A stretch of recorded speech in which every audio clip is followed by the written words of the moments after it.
may isang bata, pangalan si Carlo.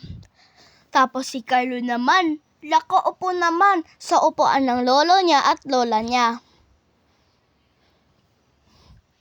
Tapos si Carlo, may nakita siya na bagay na sobrang liit. Nagtataka si Carlo kung ano yon.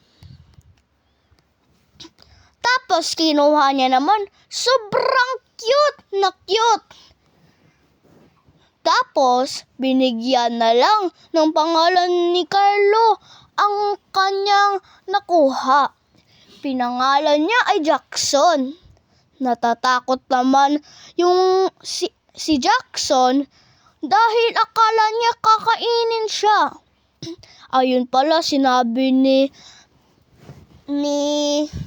Carlo na hindi kita kakainin. Alagain lang kita.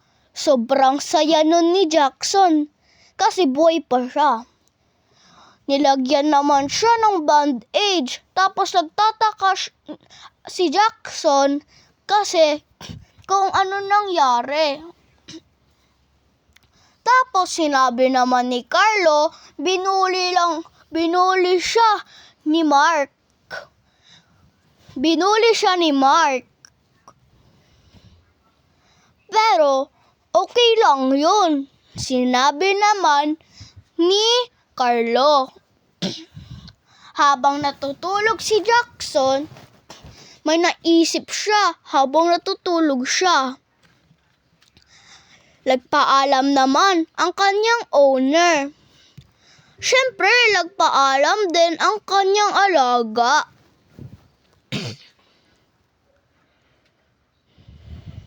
Tapos, binuli na naman siya ni Mark. Iyak na iyak siya. Nagtataka ulit ang kanyang alaga kung ano nangyari. Sinabi na naman ulit ni Carlo na binuli siya. Nag-whisper siya sa tenga ng kanyang owner. Habang nakaupo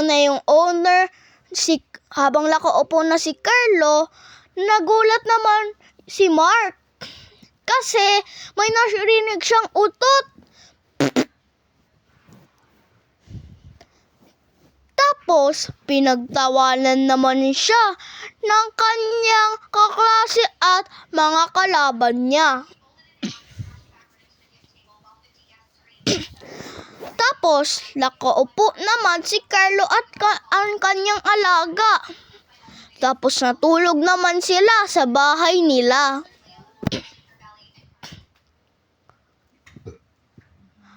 Tapos, natulog sila ng sobrang himing.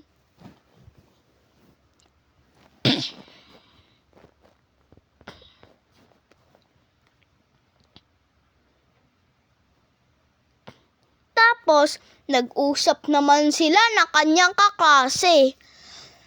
Nag-usap lang sila ng usap. Tapos, naging kaibigan naman ang spirit animal nila.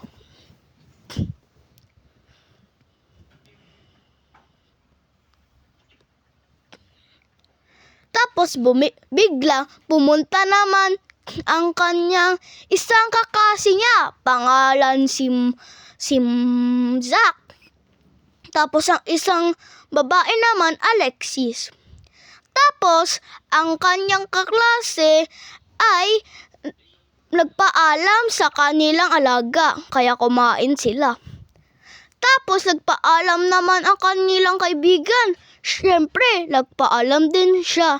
Tapos dumating din ang mga kaibigan niya. Habang natutulog naman si Zack, naisip niya, natakas kaya ako? Kaya tumakas din siya. Umuulan, kaya may dala siyang umbrella.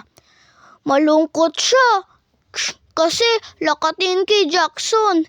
Tapos si Jackson naman nagtataka, sino yun? Sinabi ni Jackson, Teka lang kaibigan.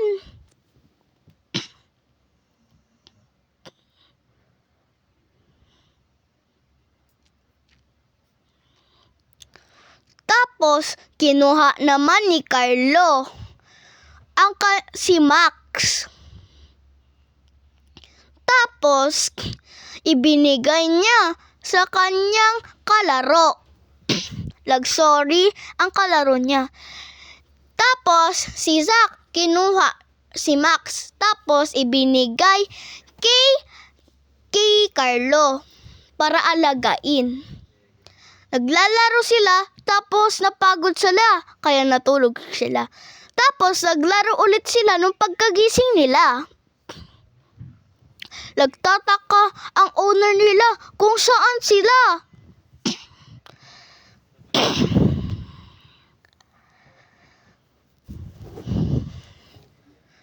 Tapos nag-ikot-ikot din sila.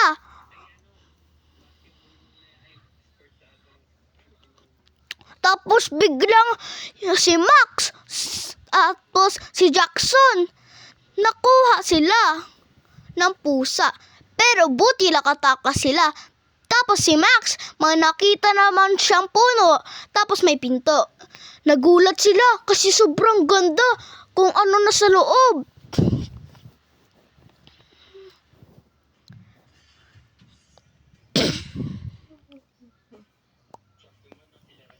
Tapos, buti nakita sila kaya sobrang saya naman ng owner nila kasi ligtas pa rin sila.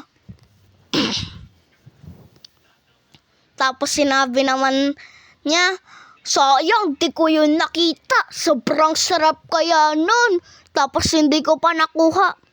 Tapos yung kaibigan niya sinabi, wag mo siyang kainin kasi alam mo ano mangyayari. Sinabi naman kaibigan niya, bakit? Ano mangyayari? Sinabi ng kaibigan niya, secret. Tapos, nag-aya sila para mag-camping. May nakita naman silang mga multo. Yung isa, gustong kainin. Yung isa, ayaw. Tapos, yung kaibigan niya, tinulungan siya. Tapos, pinatay niya.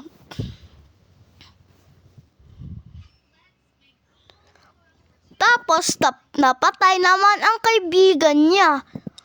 Sinabi niya, hindi ka matitigil sa akin. Tapos, nagpaalam naman ang kaibigan na multo.